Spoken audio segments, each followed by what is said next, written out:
O exercício está pedindo aí para calcular a tensão de cisalhamento, né? A gente tem a equação mãe, que tensão de cisalhamento, força tangencial sobre área, que é a mesma coisa que viscosidade dinâmica vezes a velocidade dividido pela espessura.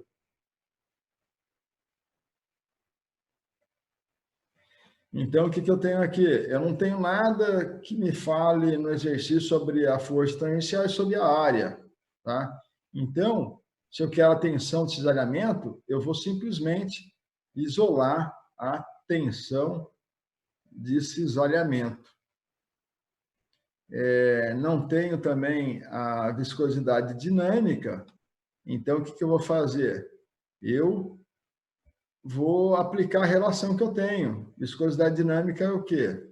É viscosidade cinemática vezes a massa específica. Então, está aí a relação. Está aí a conversão de unidades, né? Da onde que vem cada coisa aqui.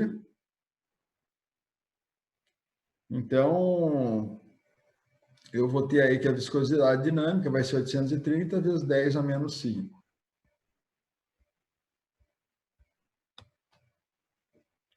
Daí, eu, considerando que 830 é a mesma coisa que 8,3 vezes 10 mais 2, eu vou ter mais 2 daqui, menos 5, vai ficar o quê?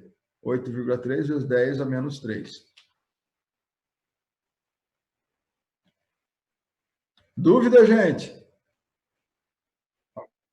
Não. Beleza.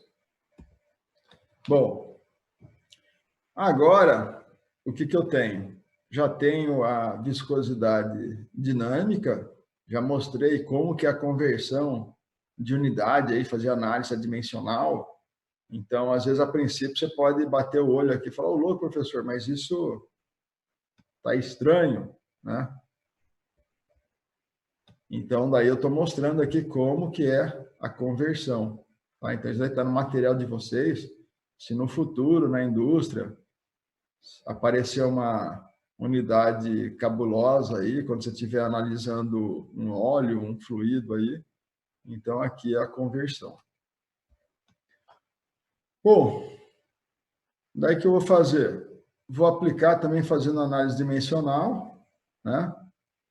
E substituindo valores, a viscosidade dinâmica, 8,3 vezes 10 a menos 3, a velocidade está no sistema internacional, 4 metros por segundo, e a espessura, 2,10 menos 3 metros. Cortando tudo, tá? Eu vou ter que a tensão de cisalhamento é 16,6 newton por metro cúbico. E aí, gente, dúvida aí? Tranquilo? Professor, eu não entendi uma coisa direito. Pode falar. O que é tensão de cisalhamento num fluido? Não entendi. Bom, vamos considerar que o fluido está parado, está estático. Para que ocorra o movimento, a força tangencial, tá? Ela tem que vencer a tensão de cisalhamento. Então, a força tangencial está indo para cá, no sentido da velocidade. A tensão de cisalhamento é aquilo que está segurando para que não ocorra o movimento. Tá? Então, a tensão de cisalhamento, o que significa cisalhar? Cisalhar significa um corte a 45 graus. Cisalhar é quando, imagina que pela teoria da aderência, todas as camadas estão coladinhas. A hora que começa o movimento, começa a fazer assim, né?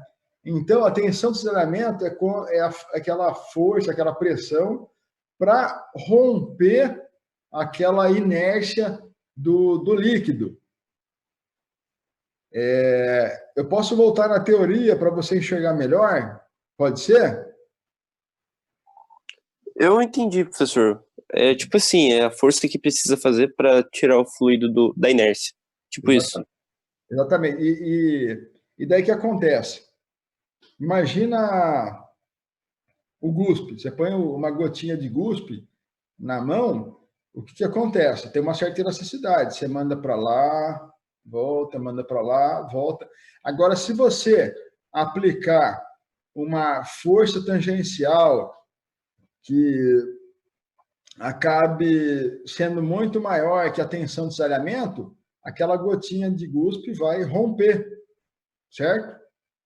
Então, é isso daí que é a tensão de salhamento, quando você consegue romper essa inércia e daí começa o movimento do fluido. Deu para enxergar um pouco melhor? Agora deu.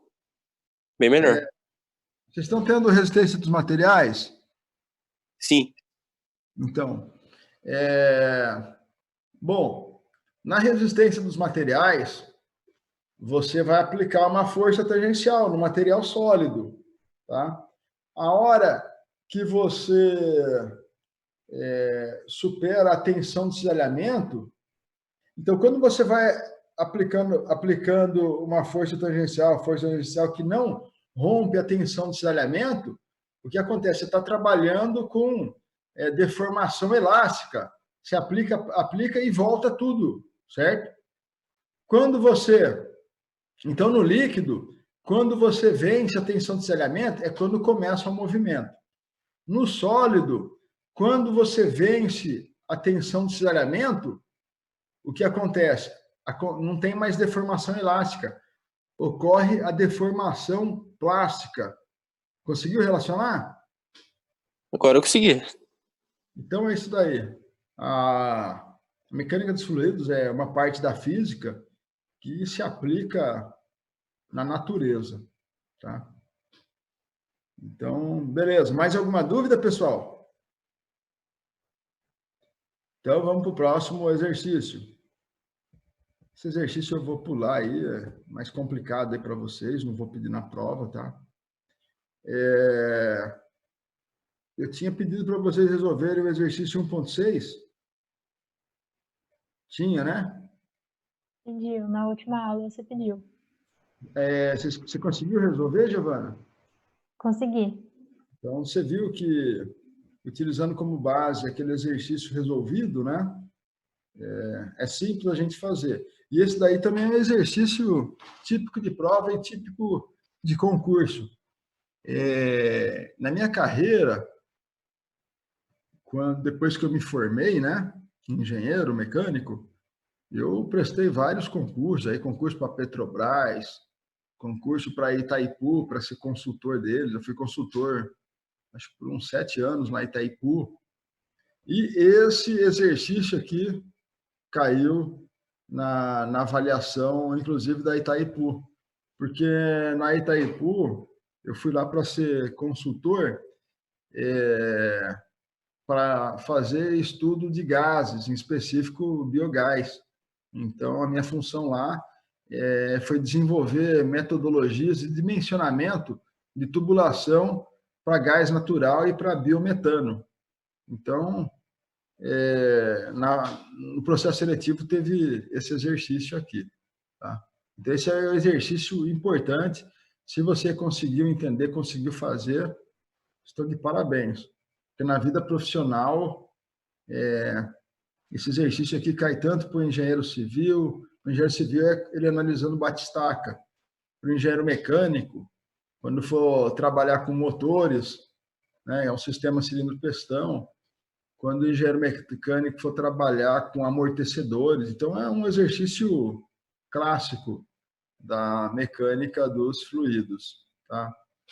Bom, então, foi dado um pistão com massa de 0,5 kg, né? Então, a gente tem que trabalhar com a força-peso, e a força-peso é o quê? É a massa vezes a gravidade. Esse cilindro tem um comprimento limitado e é puxado para cima com velocidade constante.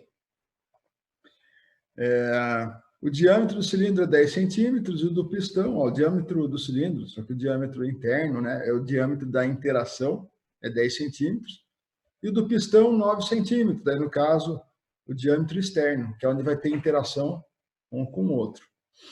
Entre os dois existe um óleo e a viscosidade dinâmica desse óleo, cinemática desse óleo é 10 a menos 4 metros quadrados por segundo.